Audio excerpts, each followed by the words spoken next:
오늘 우리에게 주신 하나님의 말씀은 민수기 1장 1절부터 19절의 말씀입니다. 구약성경 193쪽입니다. 민수기 1장 1절부터 19절까지의 말씀을 드라마 바이블로 낭독합니다. 민수기 제1장.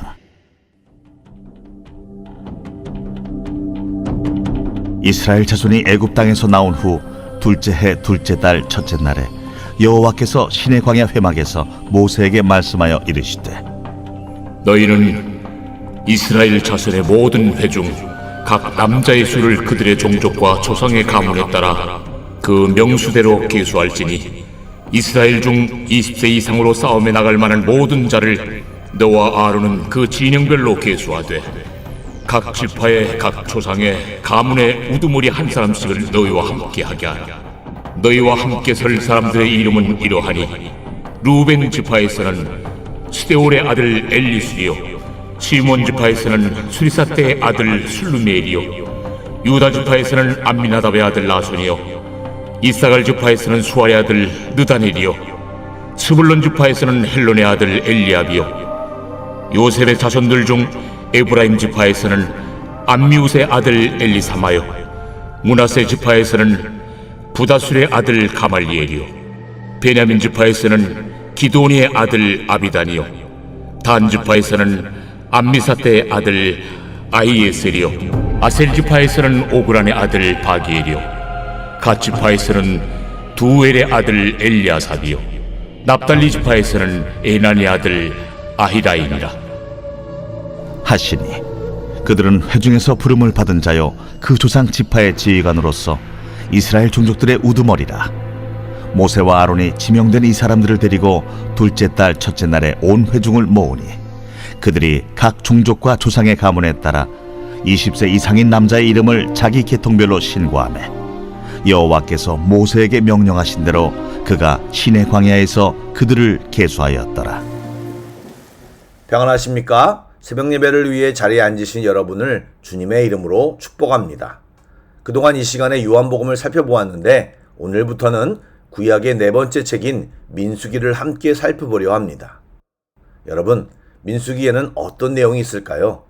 물론 그 내용을 잘 아시는 분도 있으시겠지만 이 말씀을 요리하여 우리에게 주실 분이 주님이시기에 같은 재료라도 새롭게 우리에게 다가올 것을 믿습니다. 지금부터 기대하며 민수기의 말씀으로 함께 들어가시지요. 성령님께서 우리의 눈과 귀를 크게 열어주시길 기도합니다. 아멘. 말씀을 나누겠습니다. 민수기를 처음 시작하는 날이기에 민수기에 대한 전반적인 개요를 먼저 말씀드리겠습니다. 이스라엘 백성들은 1월 15일에 출애굽, 애굽을 탈출했습니다. 그들은 1차 광야 여행을 3개월 정도 하고 드디어 시내산에 도착했습니다. 이스라엘 백성에게 시내산은 굉장히 중요한 의미가 있는 곳입니다. 그들은 시내산 아래 머물며 하나님께 십계명과 율법을 받았고 하나님과 언약을 맺어 하나님의 백성이 되었습니다. 더불어 하나님의 말씀대로 성막도 지어 완성했습니다. 이런 내용들이 출애굽기 안에 기록되어 있습니다. 이어서 완성된 성막에서 어떻게 제사를 드릴 것인가에 대해 또 그런 예배에 합당한 삶에 대한 내용이 레위기에 가득합니다. 그 뒤에 민수기가 이어지는데 이제 시내산을 떠나 가나안을 향해 이동하는 여정, 38년 동안의 여행에서 일어난 일들을 기록한 내용입니다. 한 가지 더 말씀드리면 민수기 히브리 성경 제목은 베미드바르라고 광야에서 라는 뜻입니다. 즉 이미 말씀드린 대로 이스라엘 백성들의 38년 광야 생활의 대부분을 기록하는데 중점을 두고 있습니다. 반면 저희들 성경에서는 백성의 수를 센다라는 뜻의 의미를 지닌 민수기라는 제목이 붙어 있는데 이는 두 차례 걸친 인구조사와 그 외 민수기 안에 있는 많은 숫자의 목록에 중점을 둔 것으로 헬라어와 라틴어 성경 전통을 따른 것입니다. 이런 관점에서 민수기는 크게 두 부분으로 나누어 생각할 수 있습니다. 1장과 26장, 두 번에 걸친 인구조사를 중심으로 1장부터 25장에서는 출애굽 세대의 실패에 대해 다루고 있고 26장에서 마지막 36장까지는 출애굽 2세대에게 거는 기대와 그들의 긍정적인 모습이 그려지고 있습니다. 생각해보면 민수기는 우리가 성경을 읽을 때 우리들이 복잡한 제사에 대한 설명이 가득한 레위기를 간신히 견디다가 민수기로 넘어와 수많은 사람들의 이름과 숫자에 질려 성경 읽기를 포기하게 만드는 복병과도 같은 책이지만 실제 민수기의 내용은 광야 같은 우리의 삶에서 필요한 영적 교훈과 도전이 가득한 굉장히 실제적인 책임을 인식하고 함께 세밀하게 살펴보기를 소망합니다. 오늘 1장 처음 말씀을 보시면 이스라엘 백성이 아직 시내산에 머물고 있고 애굽에서 나온 지 2년째 해 2월 1일임을 말해주고 있습니다. 이때 하나님께서는 회막에서 모세를 부르시어 그에게 말씀하셨습니다. 여기서 집중해야 할 것은 하나님께서 모세를 회막으로 부르시고 그곳에서 말씀하셨다는 것입니다. 사실 그 이전에는 하나님께서 대부분 시내산에서 모세에게 말씀하시고 나타나셨는데 회막이 완성된 후부터는 회막에서 모세를 만나셨고 모든 지시를 그곳에서 하셨습니다. 회막은 오늘날로 말하면 주님의 몸된 교회를 의미합니다. 여러분, 성도가 하나님을 만나고 하나님과의 관계를 올바르게 유지하려면 교회 중심으로 살아야 합니다. 요사이 사회 분위기가 공동체 의식보다는 개개인을 강조하는 분위기다 보니 신앙적 기조도 1대1로 하나님을 만나는 것에 대하여 강조하고 있습니다. 개인적으로 생각하기에 특별히 한국교회에서 그동안 그런 개인적인 신앙활동을 덜 강조하고 오랫동안 관가했던 영역이기에 혼자 있을 때 신앙활동, 신앙관리를 보완해야 한다는 분위기에 적극 찬성하고 저도 강조하고 있습니다. 그래서 하루빨리 교회 안에서는 크리스찬, 교회 밖에서는 세상 사람들과 똑같이 사는 우리 모습을 바꿔야 합니다. 그러나 기본적으로 구약부터 성경 내내 계속 강조되는 것은 하나님의 백성이나 성도들이 교회 공동체를 통해 가르침을 받고 예배와 각종 활동 속에서 하나님의 은혜를 더 풍성하게 경험하고 성장할 수 있다는 것입니다. 더욱이 말세를 살아가는 어려운 시기에 잘 견디고 세상에 대하여 승리하기 위해서는 교회 공동체가 필수적입니다. 그러므로 개개인의 신앙생활과 더불어 성도는 공동체 안에서 함께 훈련받고 교제하며 성장하고 또 신앙을 점검 확인할 수 있어야 합니다. 아멘. 그렇게 모세를 부르신 하나님은 이스라엘 백성 중 20세 이상의 남자의 수를 종족과 가문에 따라 계수하라고 명하셨습니다. 이는 각 지파의 규모와 역량에 맞게 효과적이고 합당한 직무를 부여하기 위함입니다. 또한 이제 광야로 이동하려고 하는데 200만이나 되는 인원이기에 인원 파악과 통제는 너무나 필수적인 것입니다. 재미있는 것은 이런 인원 파악과 체제를 정비하는 상황이 1장과 26장에 소개되는데 두 권 모두 이스라엘 백성의 새 출발을 앞두고 실시되었습니다. 이 원리는 오늘날 교회에서 성도들이 하나님의 일을 감당할 때도 그대로 적용됩니다. 성도는 각자의 은사와 능력에 따라 합당한 사역을 맡고 맡은 자리에서 제 역할을 감당하며 충성해야 합니다. 아시는 대로 현재 저희 교회는 임직자를 세우고 교회 시스템을 갖추는 노력을 하고 있습니다. 건물만 리모델링한 것이 아니라 교회 시스템과 인원을 점검하고 각자 은사와 능력을 살펴 적합하게 배치하고 영적으로도 힘을 내어 우리 교회에 맡겨주신 주님의 사명을 감당할 수 있어야 합니다. 하나님께서는 이스라엘 백성을 계수할 때 20세 이상으로 싸움에 나갈 만한 자를 계수하라고 말씀하셨습니다. 이스라엘의 앞길을 막고 있는 막강한 대적을 싸워 이기기 위해서는 강한 힘을 지닌 군대가 필요했기 때문입니다. 물론 전쟁은 하나님께 속해 있지만 하나님은 그 일을 혼자 행하지 않으십니다. 우리를 사용하셔서 일하십니다. 그러기 위해서는 하나님께서 잘 쓰실 수 있도록 훈련된 사람이 필요합니다. 공격 앞으로 라고 명령했는데 바빠서 무서워서 못 가겠다든지 저보다는 저기 있는 사람이 더 좋을 것 같습니다 라고 미루기만 한다면 전쟁은커녕 어떤 것도 제대로 할 수 없습니다. 그런 의미에서 계속 강조하고 있지만 임직과 교회를 세우는 이 과정을 위해 특별한 기도를 해주시길 부탁드립니다. 하나님은 이스라엘 각 지파 대표로 부름받은 자를 지휘관, 우두머리로 부르셨습니다. 하나님께 지휘관, 우두머리의 칭호를 받는 것은 대단히 영광스러운 일입니다. 우리가 하나님 나라를 위한 일꾼으로 부르심을 받았다는 것은 세상에서 누릴 수 있는 그 어떤 영광과도 비교할 수 없는 크고 놀라운 것입니다. 따라서 이럴 때 사양보다는 감사와 감격 가운데 충성을 다해 순종하고 함께 믿음의 싸움을 싸우며 주님께서 경험케 하시는 것에 적극적으로 참여하여야 합니다. 또한 결국 그것은 나를 위한 것임을 잊지 마시기 바랍니다. 사랑하는 여러분, 개인주의화되고 자기 일만 중요시하는 시대입니다. 그래서인지 헌신과 충성의 개념이 점점 옅어져 가고 있습니다. 오늘 말씀을 통해 공동체의 중요성과 부르심을 받은 자가 얼마나 중요한지를 깨닫고 하나님의 군대로, 하나님의 도구로 부르시는 하나님의 음성에 적극적으로 응답하고 순종하시길 주님의 이름으로 축복합니다. 아멘. 기도하겠습니다.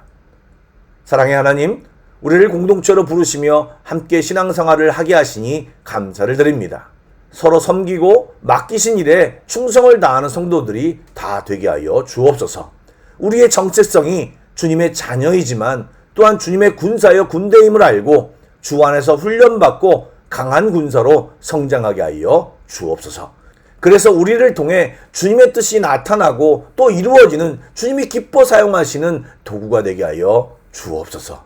주님을 찬양합니다. 예수님의 이름으로 기도드립니다. 아멘. 계속해서 찬양 한 곡을 묵상하시고 합심 기도와 개인 기도로 나아가겠습니다.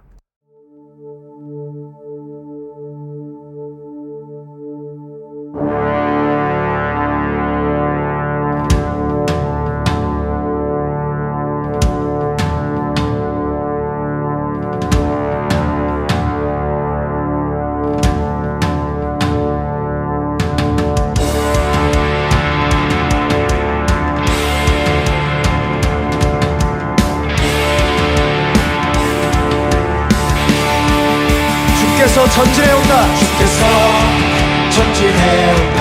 그의 강한 승리의 군대, 그의 영광 찬란하게 비치네.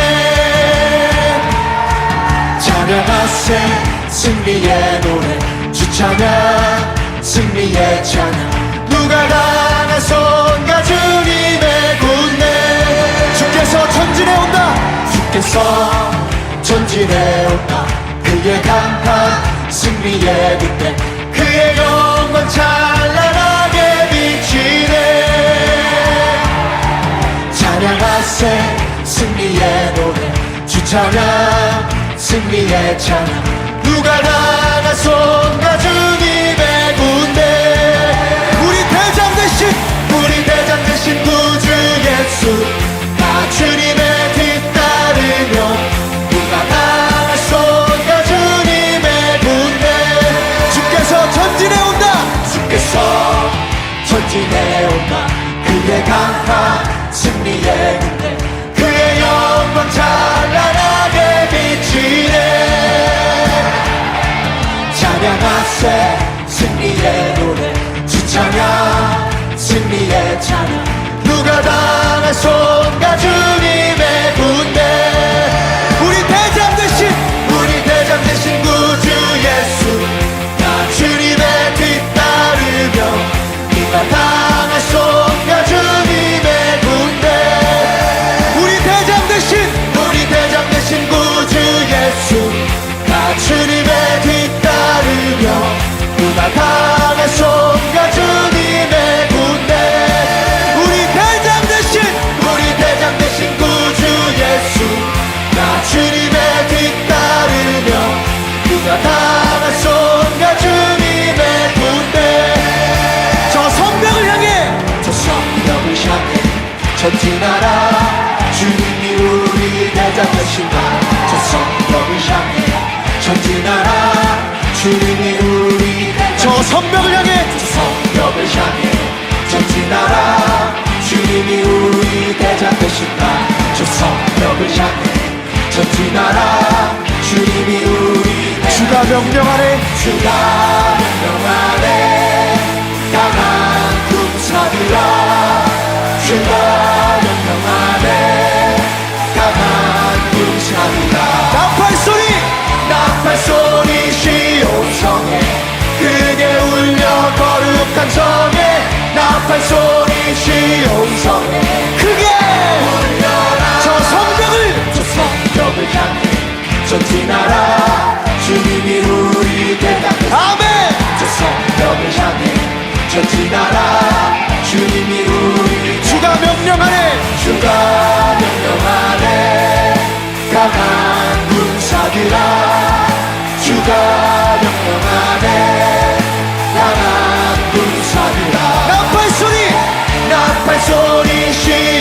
성에 크게 울려 거룩한 성에 나팔 소리 시온 성에 크게 울려 목소리로 나팔 소리 나팔 소리 시온 성에 크게 울려 거룩한 성에 나팔 소리 시온 성에 크게 울려라 할렐루야 나팔 소리 시온 성에 크게 울려 거룩한 성에 나팔 소리 시온 성에 크게 울려라 크게 울려라 크게 울려라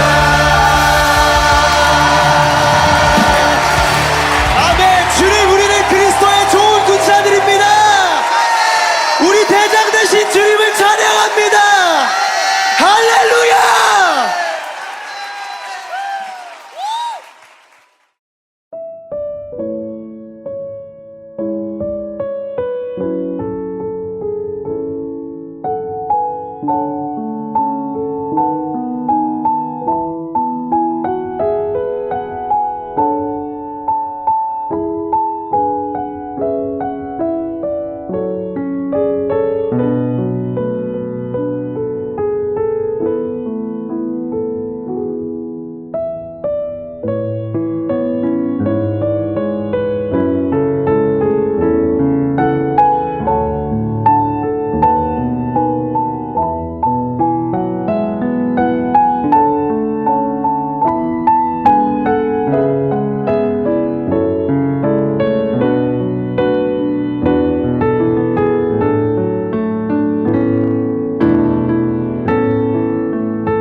주